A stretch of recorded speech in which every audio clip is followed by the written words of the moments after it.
Hi, everybody. It's Alex Jarett here with Technology Executives Club, and I'm very happy to introduce my friend, Bill Hester, who's also the CIO at, what do they call it now? Dwyer Instruments, right?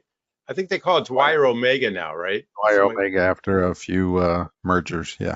After a few minutes. And you're calling from what part of Michigan? St. Joseph, right? Yeah. Southwest, about as southwest as you can get. Southwest as you get. Okay, great.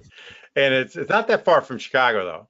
So Bill's been part of our peer advisory, our inner circle for a while, and I've been nudging you to join our board of advisors since I started about a year and a half ago. What finally you said, hey, I think I'll do this. You had to wait and see, right? Yeah, it was one of those things, wait and see, and it's like, where does it fit in? Well, guess what? It should fit right in the center, and which it does now. So I'm excited about this. Well, we're excited. I'm excited. We're excited to have you involved, and I really appreciate it. For those of you who are new to us, again, the board of advisors is the board of advisors to our community. And it's great to have some experienced people like Bill that are there for you. Really, that's what this is about for our community. We're here to empower and promote the technology community. So, I'm looking at your LinkedIn profile here. I don't have it on the screen because someone else can go look it up. And I see so much experience. So what I like doing these interviews is first talk a little about the background. And if I go way back, sorry, I just teased it. If I go back a little, and I see, man, you really started, you actually got a BS in information technology management at Western Governors University. What is that in Michigan? Western Governors? What state is that in? No, it's actually based in Utah. Okay, because I've seen it before. Do they have a football Yeah. team? No. Okay, all right. No. Basketball? Potentially. I was busy working and getting the You were degree, working in so IT. You were yeah, doing COBOL cards. that's right. Right? Hey, Yeah. hey. Yeah. So was I. So was I. Okay. Yeah. Okay. We all know the story about the kid who dropped it right before the final. So, right? True story. I'm that guy. Third year, I have a tray, right? It's 2 in the morning. I have a tray of cards, and my now wife, Rhonda, was with me and come around the corner to put them in the reader and dropped them. And we spent an hour putting them back in order. You can And that tell was the final. you can Yeah. tell everybody I saw Rhonda. That was it, I couldn't see anything else. I dropped everything. That was it. So yes, those things really happened Yes. back in the Stone Age. And for those of you youngsters watching this, back in the day, we had COBOL cards, and each line had the code, and you had to put the cards in order of your program, and you put it in the machine, and it read them. That's what we did, and we all waited You were in lucky. line. We waited in line. Yes, we To give waited them in the line. cards. Yeah, and we didn't know how good we had it because it was pretty cool, actually. If you think about it, we had access to that. I was at U of I, and we had access to these big machines that back in the day, that was it. So it's pretty cool. So anyways, you got a BS in information technology management. And by the way, everybody, it's people process technology. That hasn't changed. That's not going to, well, it might be people robots, or it might be robots people technology. Let's not go there yet. And process.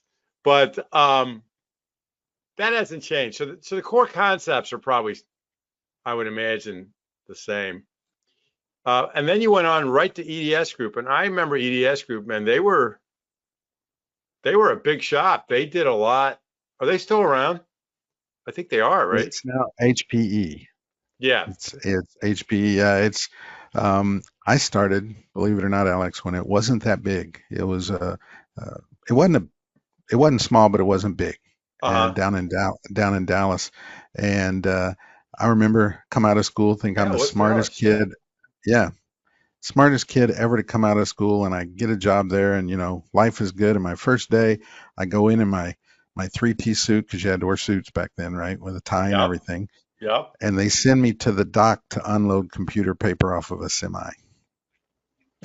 Because EDS was started and run by Ross Perot, and That's right. It's the Ross Perot deal. That's right. It's the Ross Perot deals. But I will tell you, in my first 5 years there, I Yeah. traveled the globe, got to meet all sorts of people and do things way beyond peers were doing because he had an environment which I still believe in today is that you can go as high as you need to be. I'm not going to put artificial uh, artificial gates around any of my team, right? Let them do what they want to do, right? If they are smarter and can do my job and I work for them, I'm okay with that. So He it was, was a is blast. he still around? Is he still alive? No, he's dead, but Yeah.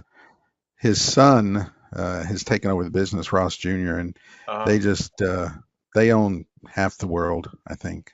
uh, I say a little big chair. I really liked him. I have to say I really liked him, and I thought a lot of the things that he said, without getting political here, I thought a lot of things that he said made a lot of sense. You know, remember he had that chart that he set up. Here's the budget. Here's that.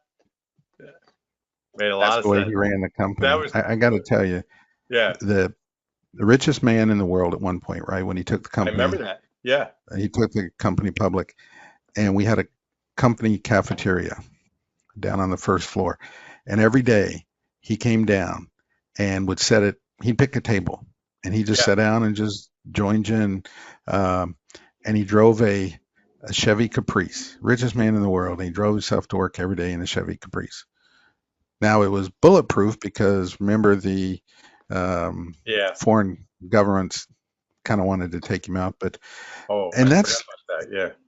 yeah. And when we talk about you talk about my experience, and yes, I have been in the industry a long time, but it has given me the opportunity to get global experience.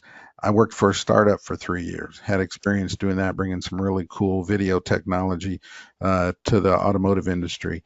Then I worked in consumer goods, right, for a number of years, um, doing all sorts of acquisitions and Uh-huh. bringing out new technology and implementing, SAP globally, which I think every CIO has to have that, that notch in your NERP. belt. Yeah. Yeah, you have to roll out an ERP. Yeah. Um, and then to the world, then going back to a mid-sized company and just having a blast, taking it and modernize their environment, and then going through the whole PE acquisition there, and then bringing That's on more here. companies, That's and where you are that's now. here. Yeah. Yep, But that's where we are before now. that, we'll get there in a second. But before that, just to read it, you were at EDS Group that you started, which is a great company, integrated computer technologies. But the one I want to land on for a minute is what you did over at Whirlpool, because you were there for 20 years. And I remember when we first met, we really started talking. That had Whirlpool, that experience had a significant impact on you. Is that correct?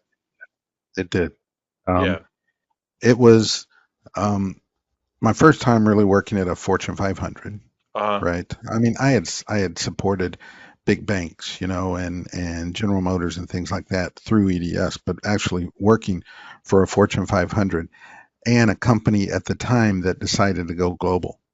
So I was part of that and got to spend a ton of time on all the continents. Well, not at both ends of the pole, but South America, Europe, Asia, and got to see that, what, when it comes down to it, at least in the IT industry, Hmm. we're all the same, right? We're all doing the same thing. Yeah, our language may be the same, but once you get in a room together working, you're all working to do the same thing, Hmm. which is kind of That's cool, interesting. right? Yeah. Yeah. She found the Um, common language. It's almost, boy, you can make a rom-com out of that. So, and it wasn't the COBOL. language, COBOL well, wasn't you the say with the common COBOL. language. No, no.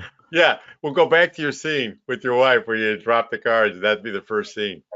Who would play the lead? Has to be Ryan Reynolds would play you. Has to be. That would be great. That would be great. So, anyways, but I remember you were telling me, and you just kind of flew through there and did really well there. But I remember you talking about the systems experience that you had, and they really gave you sort of a framework for working, as I recall. Like, EDS, it sounds like you had really a lot of exposure, a lot of entrepreneurial kind of stuff, because that was a big growing, fast growing company. It was small when you started. But here at Whirlpool, they had methodology to innovation. And tell me about that. Tell us about that a little. Even to this day, the company is really focused on innovation because you think about it, Whirlpool, okay, home appliances, how innovative can that be? Well, A lot. 20 years ago, they were putting internet in their appliances. And to be honest with you, it was fun to work on that, but we didn't even know what we were going to do. Okay, well, great. You can get to it over the internet from a browser. Well, what are you Yeah, going to do? We don't know. What will the customer want to do? We don't know, but let's do the let's technology. do it. Well, Yeah. now they figured it out, right? Now they figured it out. But the idea back then of doing that, and then how do you make things that we take for granted every day, right? Yeah. Cooking a meal, washing the clothes, how do you make that innovative? I mean, look at a refrigerator. It's a box that gets cold, right? But how can systems make that innovative? Well, it can call home when it doesn't feel good, and it says, hey, my compressor is starting to vibrate. Okay, so now you're going to get to the customer's house before they lose everything in their refrigerator, right? Yeah. I mean, you might not say that's innovative, but for that industry, right, 120-year-old industry, that's innovative. Well, I tell you what, it's innovative it's the kind of thing when it breaks, you start to appreciate it. Yeah. And like the washing machines, we had our dryer, which it broke, and we had the service guy come in and fix it, and it broke again. And I ended up going to the laundromat for a couple of weeks. You start to appreciate just something that works, That's you right. know, and then you have all these other bells and whistles on it. I'm not one for all the bells and the whistles, but I do like things like where it senses, you know, if the load's too big, because you hate to have that machine shake too much and stuff like that. So there is definitely innovation there, and if you look at some of the features that they do, but back to you and your experience, I remember when we first started, and you gave a speech on innovation years ago for the club, Mhm. and you attributed some of the methodologies that you were talking about to what you learned at Whirlpool. Is that correct? That is true because they were Yeah. very structured, right? So, and that's the secret sauce. How do you have a structured environment, Yeah. but have a world where people can innovate? Because normally you think of innovators are the people that are, you know, holy jeans and no shoes, sitting up on the desk, writing on the wall with indelible marker, trying to figure something out. That's not it. Yeah, there's that, right? There is that. But how do you do that in a structured environment? And that is tough. And I tell you, for being an IT leader, to lead the folks that scare you, and those are Yeah. the folks you need, the folks that scare you. But to lead those folks, keep them engaged, while on the other hand, you have those folks that are trying to take this scariness and put it into something that always works, that never breaks, right? Right. A refrigerator can never break, right? 7 by 24, it runs, right? Um, you think about it, like you said, the dryer. Yeah, you get pretty upset people when they have to go to the laundromat because that's not the best experience in the Yeah. world, So that's right? exactly right. So let's kind of dovetail to this current scenario, and you're at your current gig. I mean, you're at Dwyer. You started off VP of IT. You're now the CIO transformation. Uh, and I mean, you've had a really good run there, and you've done a lot. I've heard you did an ERP. But what are some of the things that you got accomplished there, and maybe lessons learned? One or two things. Two things. Well, coming in, the company was just coming off of a failed ERP implementation. They tried to Yeah. put in JD Edwards for 3 years. It didn't work. That's why they were looking for somebody to come in and fix the IT Uh, environment because they had cut spending because they were putting all the spending into the ERP. So it was pretty bad when we got there. The ERP they were running was put in 92, right? Still yeah. still working. The company ran great. It was just an old green screen. It really didn't have any of the new technologies for the sales team. The sales team got green bar printout. You remember green bar? I remember the first day I walked into Dwyer and I'm walking through the data center. I'm hearing this noise. I'm like, that sounds like old green bar printer, and went back in the back room. They opened the door. and here were stacks of green bar. And I said, people still use that? And they're looking at me like, yeah, why? I didn't know people did that anymore, right? And somebody would sit there and break it apart and mail it out to the salespeople. Here's your monthly, sales data, and it's green bar. That was where the company was, but the company was selling fantastic products, right? They were an engineering company and a manufacturing company. They weren't an Yeah. IT company.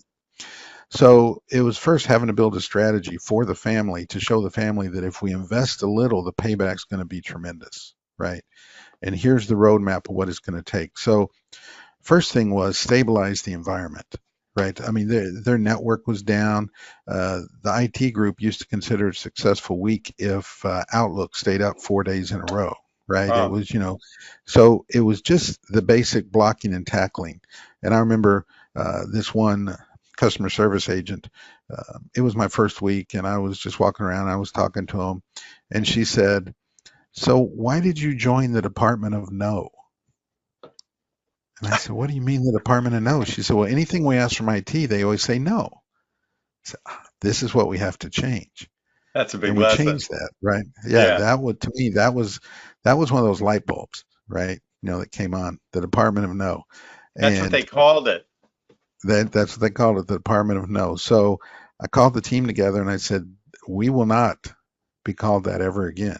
Now, that doesn't mean we just say yes to everything, but what we are going to do is find out what the business need is, Uh-huh. not the request, what the business need, and we're going to answer that. So that was a real change management for me with a team that had been put together and had been there a long time. Dwyer was one of those companies you retired from, right? Yeah. And so I did have to make some difficult calls. There were people that couldn't make the shift, Yeah. right? So, This is and we the had to bring in who's some on new the people. bus. This is who's on the bus conversation. Exactly. That Yeah. that is the exact discussion. And Yeah. there were some people who said, "Look, I'm about ready to retire anyway. I don't want to mess with this, so I'll just go ahead and retire." That's fine. That was easy. Yeah. And there are the other ones that really wanted to, they just didn't have the capabilities. But what we did was help them find another organization that they could go to that was okay with, and wanted somebody that just kept the lights on, right? Because there is a need for people that just keep the lights on. There's That's nothing interesting to hear you say nothing that. I have wrong not about that. many people talk about that as a strategy since I worked in the accounting field. And the accounting field, I worked at Deloitte. Back then it was called the Big Eight. I just aged myself. Well, I already did that with cobalt paper and green buyers. Keep talking about that. But having said that, you know, back then the strategy was up or out. You either were going to make partner or not. And if they knew you weren't going to make partner, they always helped you get placement. And the reason why they did that was so they would get customers down the road because they kept the relationship. How smart was that? And you did the same thing, is what you're saying. It's, that I hate when there's leaders out there or managers that think they're leaders that will tell somebody something like this and they say, "Hey, it's nothing personal." Yeah, it is personal. You've just screwed up their life, right? It's very Yeah, personal. I know you. I know So you may not be able to pay the rent for the next 3 months, but not personal. Yeah, not personal, still buddies, right? Um, yeah. I got to go so to the you need to, club. They're waiting for me at the bar. Yeah, you got any questions? I'm out of here. So that is, you got to help the folks. So yeah, being a leader is one thing about meeting corporate objectives and all that stuff, but it's yeah, also the care and feeding of your team, right? Um, so it took me a little while. I'd say the first year, we changed out some positions, we changed some yeah, roles, we brought in new people, we got people to buy into it. Um, and the manager of the data center, I walked in one day and up yeah, there over his desk, he had put a sign, just with the old green bar paper on the back. There was still some around, but he had yeah, made a sign that said Team Dwyer. And I said, "That's awesome." And he goes, "Yeah, we're Team Dwyer." And when you see stuff like that, the changes happen, right? yeah, So then we did some really cool things, which I think was, one, we put a web front end on the old ERP system because the family said, "We're not going to change ERP again. This is the yeah, one we're going to ride. Can you make it modern?" Yes. So we put a web front end on it. We started using all current technology, .NET and Node.js and that. So we could really start connecting it with different things, right? So we put a Yeah. whole web services layer on it.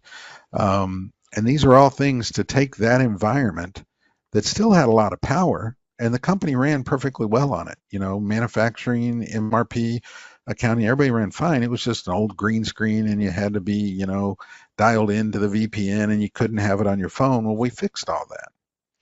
And so we went through the change management there. We brought in a new call center that was all cloud based. Well, they had been using an old green screen call center and they couldn't do the things they needed for the customer, right? Yeah. Um, I remember going in and you'd see customer service agents that had just rows of sticky notes up of things they had to go back and do because they didn't have a system that really managed that. So we gave them those tools, started connecting the company together. So then we did that, and then we connected sales to service, right? And then we connected service to manufacturing. So now all of a sudden, the way that the president put it at one time is said that the Dwyer customer service agents have really become customer advisors because now they could instantly get a hold of engineering, manufacturing, whoever, when a customer's on the phone and says, can I put this with this and do that? Or I need to do, I need to measure humidity at this. Aha. Okay. Well, let me put the people together. Right. And if they couldn't do that, they could instantly just route the call right over to engineering and somebody in engineering would pick it up. So put in systems like that. We took the company to the Google platform. I know that's controversial. A lot of people go, but nobody gets fired by putting in Microsoft.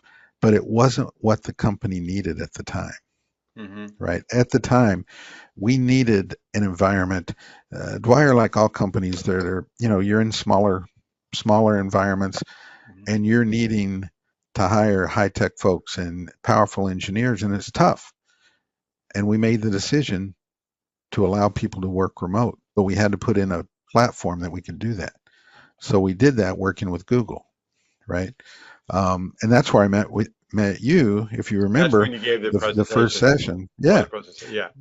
yep, that was the because, and we met.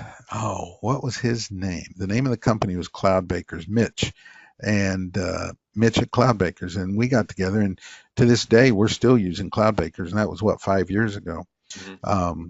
So we did all those things to change the IT, but it was not just technology for technology. All of it was tied to where the president wanted to take the business. And to me, that's a key learning. We did that early on, right? In the first 90 days, I pulled out of his head and the COO's head, what is your dream state for Dwyer? Right? And they fed me a lot of stuff. It's like, hey, right now you're here, but we really need to get to this. And the president at that time, a great guy, and he had these ideas way out there. He had come right out of college and started Dwyer right out of college, and he was now in his mid 50s, right? Moved up to president.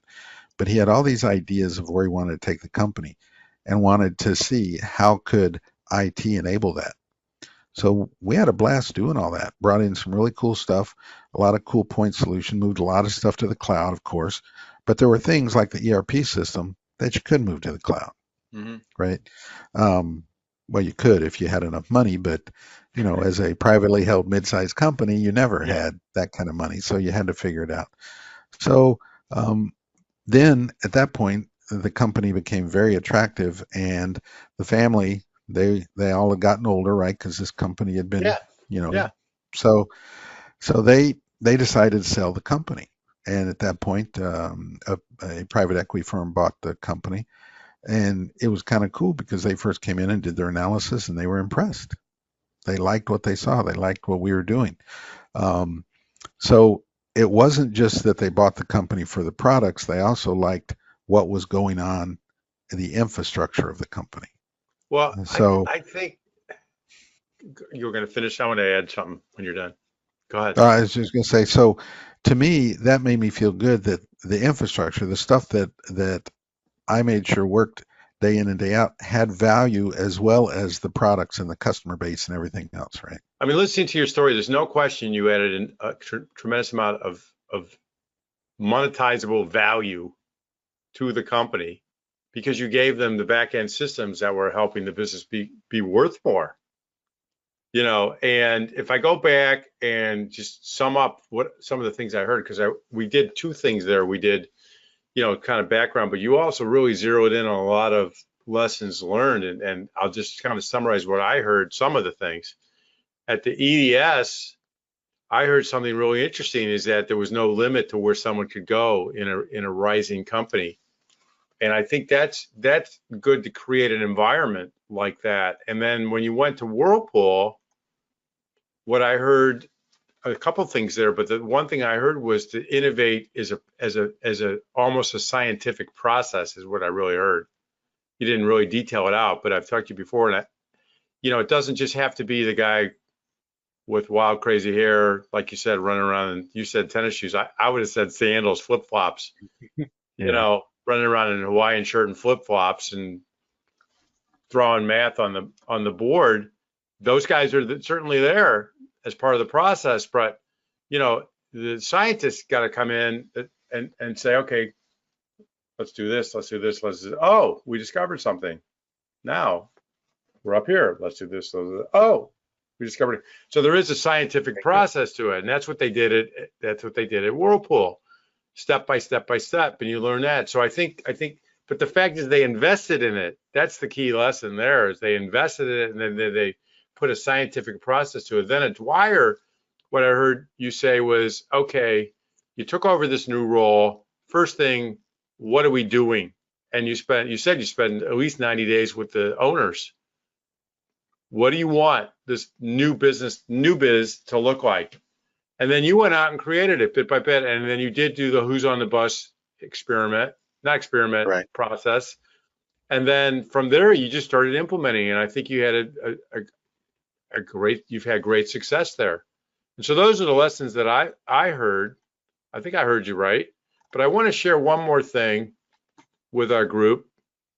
And you and I worked on this and have you explain what this is all about. Can you see the screen? Yeah, you knew this was coming. Yeah. So Yeah. you and I were, when you look at your profile, you have this, see if I can do this. There, we'll start here. When you look at this profile, what is this driven to innovate? What is that all about? Well, when I'm not doing my CIO stuff, I'm a car guy, right? Yeah. And when you talk to me, right? Because you remember when we met, my Yeah. my LinkedIn was like bad. It was like Yeah. everything you shouldn't do in LinkedIn, right? Well, I wouldn't say that, but it wasn't great. yeah, It wasn't it is great. now. Go ahead. And we talked about it, and when I think about my career and what really turns my crank, which really I have Yeah. passion for my career, is how do we innovate? And that doesn't mean bringing new products out, but how do we innovate what we do? How do Yeah. you get your people to think that way? And it all came to mind when I thought about, okay, well, the car, what I love to do, and this is my car. It's like I have a blast when I'm driving, right? Yeah. I can Um, see that. I have more of a blast. This is not on the road. I don't do Okay. this on the road, but um, yeah, but that's the I think that I Yeah. really am driven to innovate. And I think you and I, we were kicking, we were whiteboarding stuff, Yeah, what's we the right were. thing? And we just hit on this. And to me, it really encapsulated my outlook on everything, That's right? great. I just, I've never been, and I'm glad there people are, but I've never been that person that could come in and just keep the lights on. Yeah. That I am terrible at keeping the lights on. Um, you can ask my wife. She's, she's, our house tends to be uh, an experimental zone for the latest new home tech. And, she doesn't hate technology. It's not her first thing, right? But she does now live on her phone, and her and Alexa have become friends. It's taken a Yeah. few years. They used to have a love-hate relationship, but now um, virtually everything in our house is connected because it's just, I don't know. To me, it's just why not, right? Right. Why not? Um, Well, So that's the message here, that's the right? story. Yeah. And I Yeah, remember that. Of course, I remember all that, but I wanted to highlight that for the group, because I think it's really cool that you do like innovation, but you have process for it that you've learned over time that works exactly. consistently. And the other part is that you are fun and you like cars and things, and I think that's good. Okay, so we've done your background, we got lessons learned, 2 to 3, 2 to 4 areas that you'd like. You're on the board of advisors. We're really happy to have. Why did you join the board of advisors? What are you excited to do to help people with? And then what are some of the 2 or 3 areas that you say, if you need help with this, that Right. the areas you like to help people with? Well, the board of advisors, when you first brought this out, and Yeah, you said early on, I was kind of like, well, let's just see.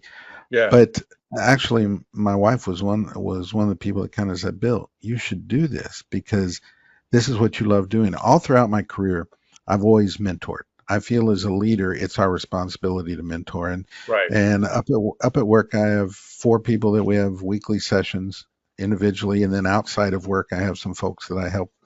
But that's what I think we're all called to do. If you're a true leader, you're called to do that, right? And that's also you're building the future by imparting, and it's a two-way street. I learn a lot from the people that I'm mentoring, right? And I've always had great mentors throughout my career.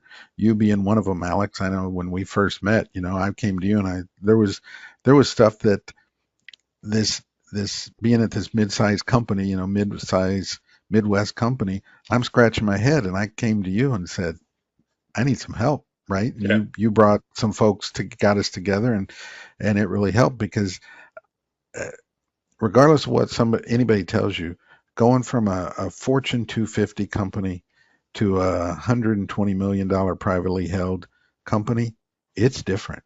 It's not night and day. It's like alpha and omega, right? It's different, but it's cool and it's fun because a lot of the stuff up here that maybe bugged you isn't here, but on the other hand, stuff up here that was good and took care of things isn't here. So you kind of got to branch that. So I want to be able to help folks because I've done that, right? I've been through it. I got to believe there's other people out there that come on and see the stuff that you're delivering and going, crap, I need the same kind of help. The help that you gave me back when our relationship started. Um, so that's what I'm excited about, right? I can help those folks that need to understand how do you change the IT world of a company and how do Mhm. you do that bringing value to the company, not just do it because, oh, well, the industry says we all need to do X. Well, that doesn't matter, right? What matters is if I bring X in, what does it do to the business? And that's what I want to be able to help people do, and that's why as you and I have talked some, I'm really excited about branching out and doing that in a fractional basis now, to Yeah, you've mentioned help that before companies that that you're need. actually helping you want to help some people on the side, Hmm. and do fractional work with people. So that's great. It's a model I see a lot of people doing. I see people doing it while they're at their current role. I see people doing it in between roles, but I also see people doing it as their main gig. So I think it's great that you're helping people. So, but the big thing is you've changed you changed this company, but you've helped other companies obviously in your career create a whole new back end process for IT to the Right. point where IT becomes part of the service, you know, and really helps added more customer engagement and a better customer experience. That's pretty, Exactly. yeah. I mean, that's what they all say you got to be able to do. So to be able to help a company do that is great. And you also can help people I'm hearing you can help people just in terms of if they just need help in terms of, hey, where do I fit in? And this environment I can't figure this environment out, whether you're on the big side or the small or medium side. Anything else that you want to add? Because it sounds like those are a lot great areas to help people with. The big takeaway from all this is how to get IT at the table, Yeah. Oh, there right? you go. I Because like there's that. you're the leader of IT. IT needs to be in the boardroom. IT needs to be in the president's office, right? Because where too many companies think of IT as a cost center, Mm-hmm. you need to switch that mentality. IT, especially today more than ever, can be part of the profit center of the company. It has to be. It So has you to be. actually did that. You actually did that.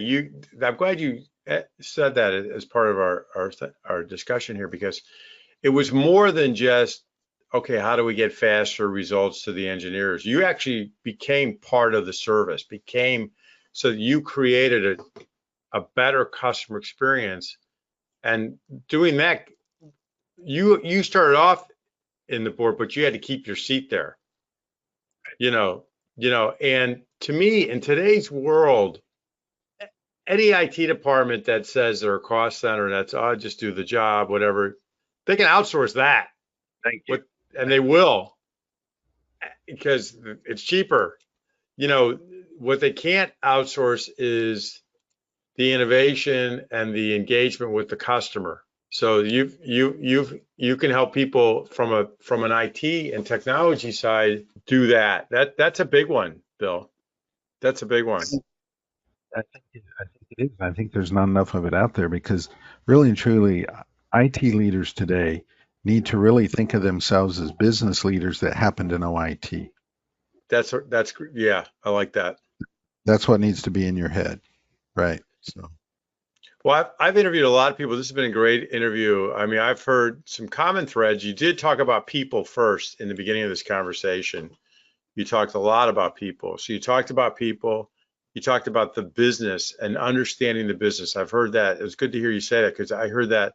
But you also talked about innovation and customer experience and really understanding what the strategy was of the company and helping them achieve that strategy, probably in ways they didn't even think of.